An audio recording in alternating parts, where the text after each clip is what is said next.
sevme için gelmişim dünyaya. Sen beni sevme için doğulmuşsan. Sen beni sevme için gelmişsen dünyaya. Ben seni sevme için doğulmuşam.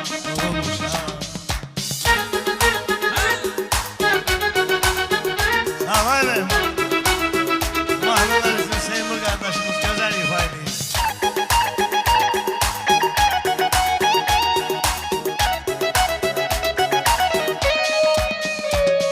Havasız da susuz da yaşayardım, ölmezdim.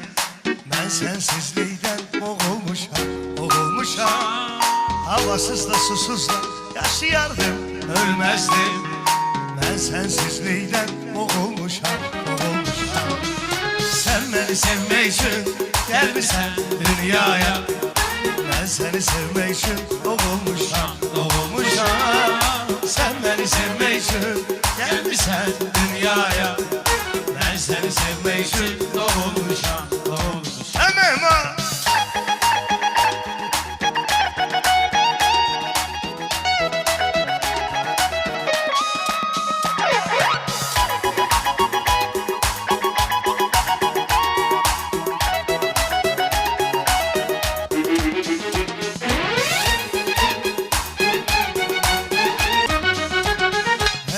Sen vurma yar, ne olar yüreğimden.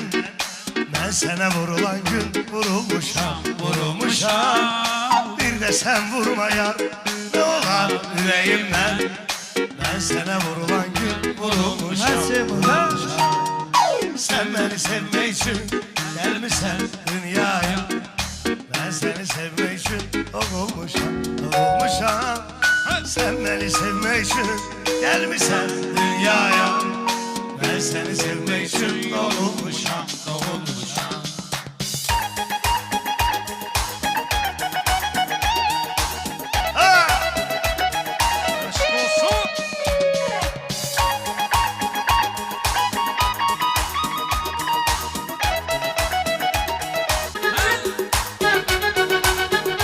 Amanım Mahmut'un Seymur kardeşimiz güzel ifade.